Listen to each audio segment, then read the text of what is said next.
You are going to find this video shocking. We are days away from the presidential election. Polymarket runs a website where they predict the betting odds for who will win the presidential election. Donald Trump is currently predicted with 64% to Kamala Harris at 36%. Now, we cannot ever completely trust predictions, but it is clear that Trump is trending in the positive direction.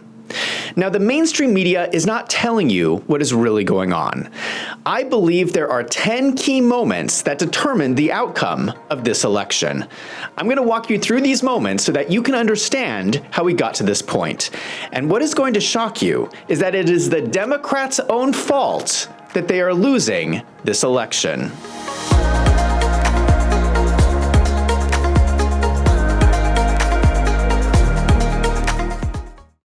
The great irony in this election is that Donald Trump was beatable. Donald Trump is not perfect by any means, but the only reason he's doing so well in the polls is because the Democrats keep screwing up. If the Democrats lose this election, it will be their own fault. The Democrats' first mistake was when they raided Mar-a-Lago. If you remember, 2 years ago, the White House accused Donald Trump of holding classified documents in his home in Mar-a-Lago. The FBI raided Mar-a-Lago with armed agents and searched through Melania's underwear drawer.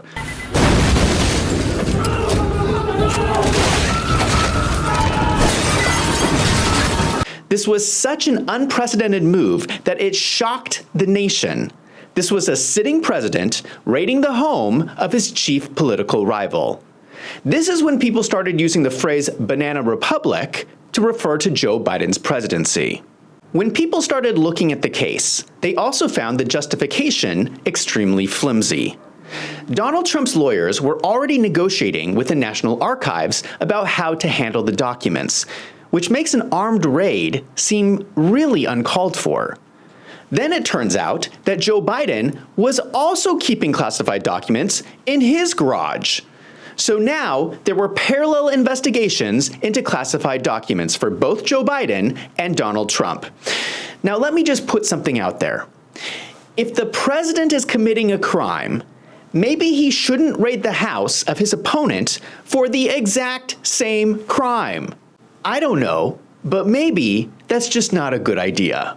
Eventually, Joe Biden's investigation resulted in a report by Robert Hur, where he found that President Biden willfully retained and disclosed classified materials after his vice presidency when he was a private citizen.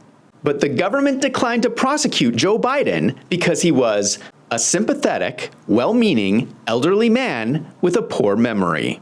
Joe Biden is so old, even his own people are calling him ancient. Meanwhile, in the case against Donald Trump, it came out during the court battle that the FBI staged the photos of the classified documents in Mar-a-Lago. Here's the court filing by Jack Smith, where he admits the FBI took cover pages marked as classified, paperclipped them to the documents, and then took the photos. The government is staging the evidence against Trump. Ultimately, the judge threw out the entire case because she found that the special counsel, Jack Smith, was illegally appointed in violation of the Constitution. The White House had unilaterally appointed him without getting approval from Congress. This is a complete and total victory for Donald Trump. So just to recap, Joe Biden was determined to have committed a crime, and Donald Trump did not commit a crime, which begs the question, why did they raid Mar-a-Lago in the first place? This was a horrible decision by the Democrats.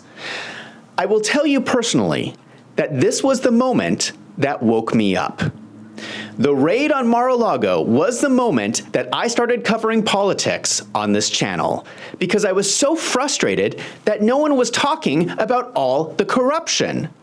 I used to only talk about accounting on this channel, so all of the videos I have made on this channel for the last 2 years would never have happened if the Democrats had not made this lousy decision. One of the major stories of this election is that all the news media and the social media companies have been so biased. They're all working together against Donald Trump. We even had a debate where Donald Trump was fact-checked 5 times by the moderators, and Kamala Harris was not fact-checked once. Come on, you can at least pretend to be unbiased. These moderators were kissing up to Kamala Harris so bad, I thought they were going to ask her to marry them. It was like I was watching an episode of The Bachelor, and Trump was not going to get a rose. Even Fox News was not supporting Trump. But 2 years ago, Elon Musk bought Twitter and started releasing the Twitter files. These were internal documents that showed that Twitter had been working with the government to shut down free speech. There were multiple examples during the pandemic where people said things that everyone knew were absolutely true, but they were censored anyway because it went against the government. I cannot even show the examples on here because I'm still scared about being censored. This is an absolute violation of your freedom of speech. I don't know if you remember this one. The Twitter files showed that Twitter helped to censor Hunter Biden's laptop.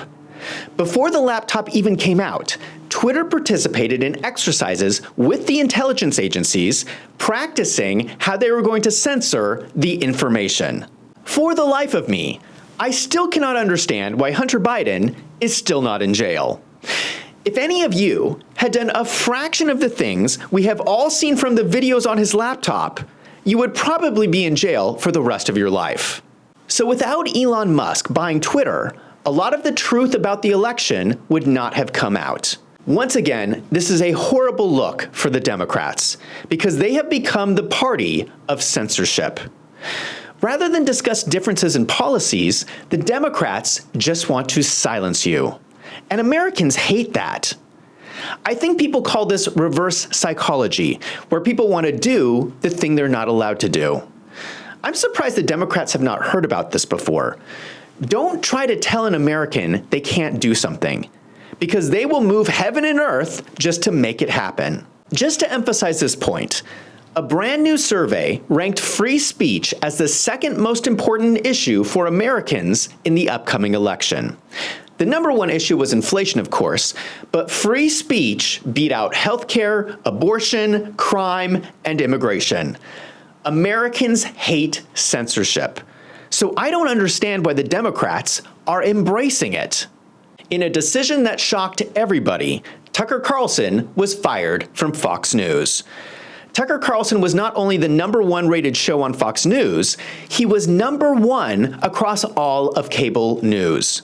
Now, Fox News never gave a specific reason for the firing, but it was obvious that Tucker Carlson was a supporter of Donald Trump, and the leadership at Fox News was not. I don't know about you, but this makes me extremely frustrated. Why in the world would you fire the #1 show on your channel? Obviously, it seems like they care more about pushing their politics on us than they do about reporting the news. It's no wonder why people have stopped trusting the news. Gallup did a survey where they asked Americans, how much trust and confidence do you have in the mass media? Look at the results. The blue line at the bottom represents people who responded, none at all. These are people who have zero trust in the news. They don't believe anything the news tells them. It might as well be a chimpanzee up there talking. From 1972 to today, this group of people has grown and now sits at 36% of survey responders. That's over a third of Americans who do not trust the news. It's a good thing you got wolves in finance. Last year, Donald Trump became the first U.S. president in history to receive a mugshot.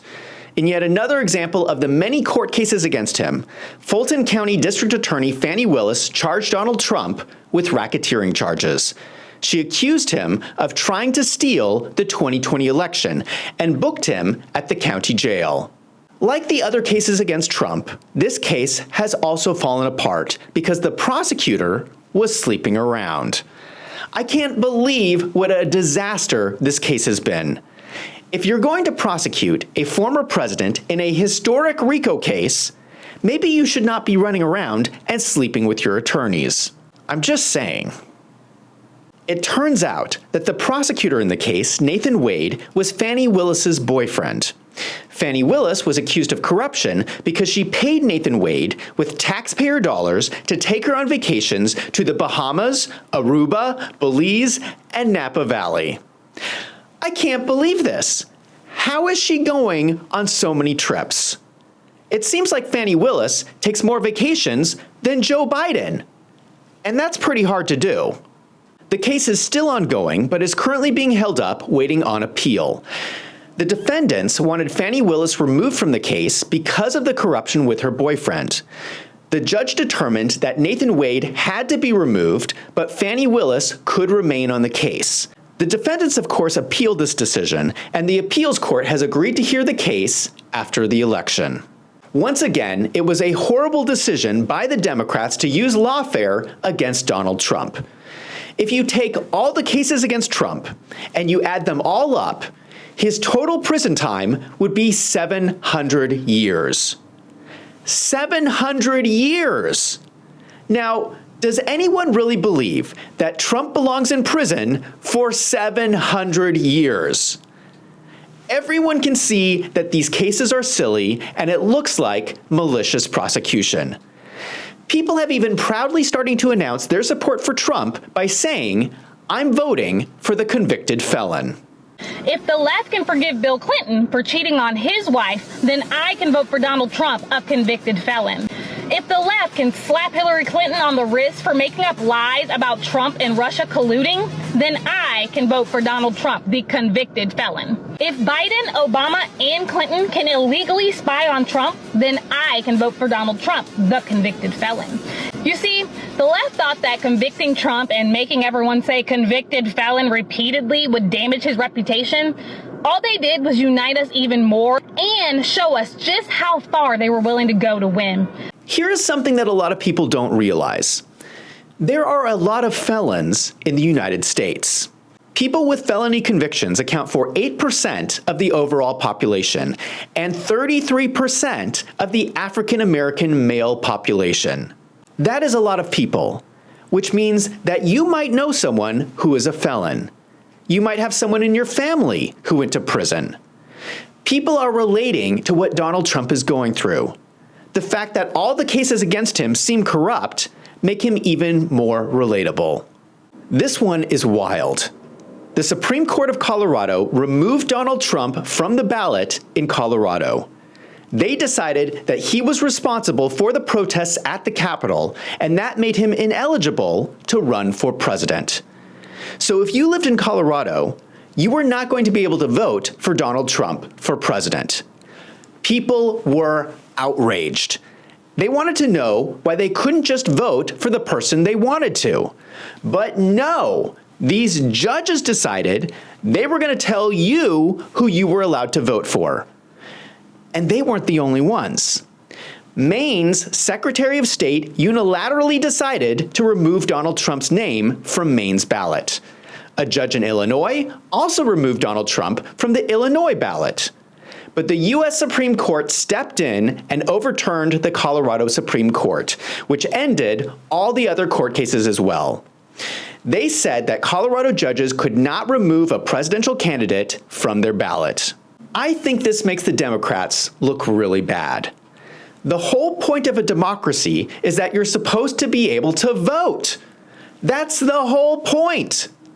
When you are taking people off ballots, it looks an awful lot like corruption. Everyone remembers the disastrous debate between Joe Biden and Donald Trump. Joe Biden gave arguably the worst debate performance in history. It was so bad, it ended his career. It looked like he had dementia. It also exposed that everyone who had been saying that Joe Biden was in good health was lying to us. Do any of you remember the last scene from Indiana Jones 3, where the man aged very rapidly?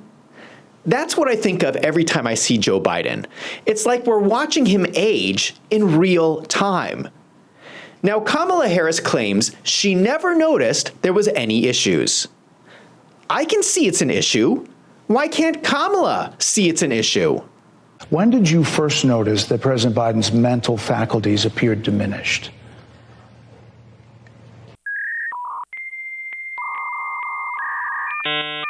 Is she watching the same person I'm seeing?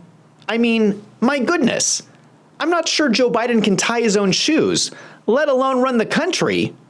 This was a massive cover-up against the American people, and it's unclear to this day who exactly is running the country. The very next day after the debate against Joe Biden, the Supreme Court announced a major decision overturning the charges against 350 protesters. They overturned charges related to 1512c2, which was the law the Department of Justice was using to throw people in jail, even if they were just peacefully protesting at the Capitol. The Supreme Court said the Department of Justice was acting inappropriately, and in America, you cannot throw people in prison for peacefully protesting the government. This decision started raising questions for a lot of people. If the government got this wrong with the protests, what else did they get wrong? What if it was all a setup? What if there were government operators in the crowd who were really causing the violence? What else are they lying about? What if the Democrats are really just throwing anyone in jail that they need to in order to win the election? More information keeps getting released that continues to raise questions about the Democrats' motives. Do you remember Cassidy Hutchinson?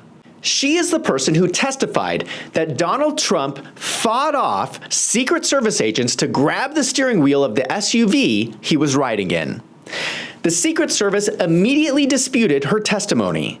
When the testimony of the driver was eventually released, the driver said, quote, "He never grabbed the steering wheel."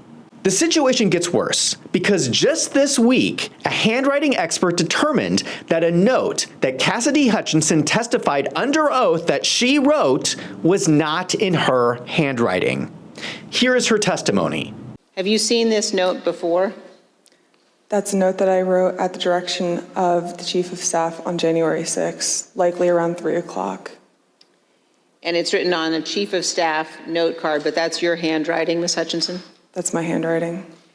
There are two phrases on there, one illegal and then one without proper authority. The illegal phrase was the one that Mr. Meadows had dictated to me. Mr. Hirschman had chimed in and said, also put without legal authority. She claims that she wrote this note. Now, personally, this kind of looks like a man's handwriting to me, but let's see what else we can find. I want you to put your detective hats on.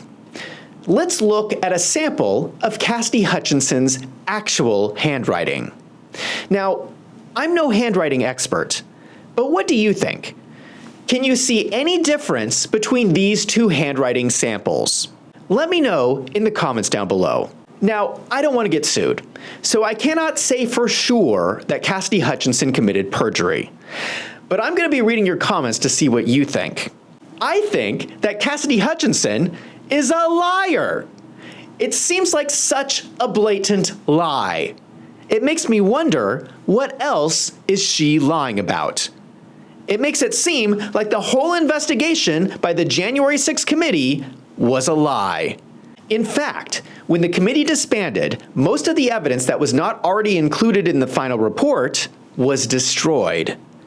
Why would they destroy all that evidence?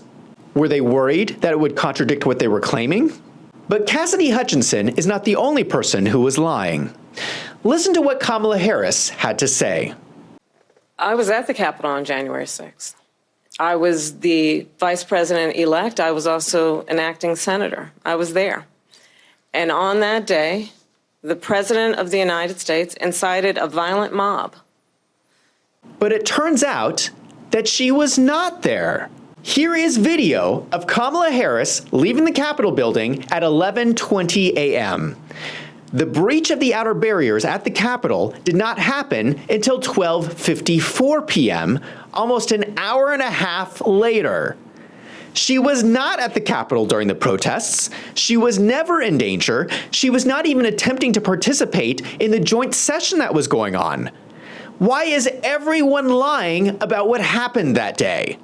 The Democrats have made the protests at the Capitol such a major platform of their campaign. They call the Republicans a threat to democracy. Now, this is just my opinion, but I think the Democrats need to take a good long look in the mirror.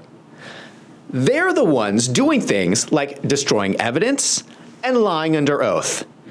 When the Supreme Court overturns 350 prosecutions, it makes me start to question what the government is telling us about what happened that day. Not long after the disastrous debate by Joe Biden, there was an attempt on Donald Trump's life. Donald Trump was speaking at a rally in Butler, Pennsylvania, when gunshots were fired. Donald Trump turned his head at the last second, and the bullet missed, hitting his ear. Donald Trump was escorted away by Secret Service, but not before he could stand up, pump his fist in the air, and shout, "Fight, fight, fight." Many people have been looking into the details about what happened that day and have speculated that the attempt might have been an inside job, meaning that there could be a traitor inside the U.S. government involved in an attempt to kill a presidential candidate. But the FBI has been investigating and has determined so far that the government has done nothing wrong. What do you think? Should we trust the government? Let me know in the comments down below. Just over 1 week after the failed assassination attempt, Joe Biden announced that he was stepping down from his run for president. What interesting timing. On the same day, Kamala Harris announced her campaign for president in his place. All of this happened without any votes. Joe Biden was removed from power and replaced by Kamala Harris. That is the definition of a coup attempt. Here is Nancy Pelosi admitting that she masterminded the whole thing. So I really wanted him to make a decision of a better campaign, because they were not facing the fact of what was happening. Just a little background. I've never been that impressed with his political operation. Biden's operation. Yeah, I'm not. I mean, I just haven't been. They won the White House. Bravo. Right? Mm-hmm. But so my concern was, this ain't happening. And we have to make a decision for this to happen. And the president has to make the decision for that to happen. Let me just say, I won't say necessarily I knew what I was doing at that time. I knew what I was doing in the whole thing, not just that show. And what was that? That Donald Trump would never set foot in the White House again. This is the same party that is accusing the Republicans of being a threat to democracy. But we have Nancy Pelosi talking about orchestrating a coup attempt. Speaking of Nancy Pelosi, I still have a lot of questions about why her husband was involved in a hammer attack with another man in their underwear. I think that installing a candidate that nobody voted for was the Democrats' biggest mistake. Kamala Harris never won any votes in a presidential primary. Why didn't they let the voters decide who the candidate was going to be? I'm sorry, but it doesn't seem like the Republicans are the threat to democracy. This brings me to my final point. The Democrats are losing people. Two major popular leaders in the Democrat Party, RFK Jr. and Tulsi Gabbard, both left the Democrat Party to endorse Donald Trump. You cannot win an election if you lose major people like this. I'm going to tell you what I really think. RFK Jr. could have won the election for president if the Democrats had run a legitimate primary. RFK Jr. would have beaten Joe Biden, and he certainly would have beaten Kamala Harris. But RFK Jr. could have also beaten Donald Trump. He could have given the Democrats someone who was a change candidate that still supported Democrat policies. But instead, the Democrats ran him out of the party. This is crazy. As far as I can tell, Joe Biden and Kamala Harris never even reached out to RFK Jr. They didn't try to bring him on board. They didn't try to adopt any of his policies. And now they lost him, and he's campaigning for Donald Trump. So with all the events I've listed, is it any wonder that the polls look like this? And like I said before, if the Democrats lose this election, they only have themselves to blame. They are the ones who kept screwing up. They are the ones weaponizing the FBI against Trump like a banana republic. They're the ones trying to censor Americans, and they're the ones installing candidates that nobody voted for. It's hard to look at the Democrat Party right now and not think they are a big joke. And let me be clear, I'm not hating on Democrats. I have friends who are Democrats. I have family who are Democrats. I'm not hating on Democrats. I am hating on Kamala Harris because she does not represent what Democrats used to stand for. I don't know who is going to ultimately win the election, but I do believe in the American people. The American people are smart. They can see with their own eyes what is going on. They can see that the news media is lying to them about everything. They can see that only one of the candidates has worked at McDonald's. Thank you. Look at that. Mr. Look at that. How are you? Thank you, Mr. President. Nice to see you. You made it possible for ordinary people like us to meet you. You're not ordinary. I mean, thank you so much You for are not everything you're ordinary. doing. I can see. We pray for you, and you are the type of person we want to be the president. Thank you. I love that clip where the man in the car says, "You make it possible for ordinary people like us to meet you." And Trump responds with, "You're not ordinary." It almost makes me tear up every time. The American people know that grocery prices are out of control. They know that their free speech is under attack. They know that allowing an open border has been a complete disaster. The American people are going to look at all of that and go vote. And I'm confident that democracy will work and the American people will come up with the right answer. I hope you found this video helpful, and I encourage everyone to go vote. Now I want to hear from you. Let me know in the comments down below if you are planning to go vote, and if you like this video, don't forget to hit that subscribe button so you don't miss out on future videos. If you want to support the channel, consider signing up for a monthly membership on my website, wolvesandfinance.com. It has only been with your help that I've been able to cover all these election stories. For $6 a month, your support helps me to keep making these videos. I want to give a big thank you for everyone who is supporting. It's because of you that this information is getting out. I'm Zach from Wolves and Finance. Thank you for watching.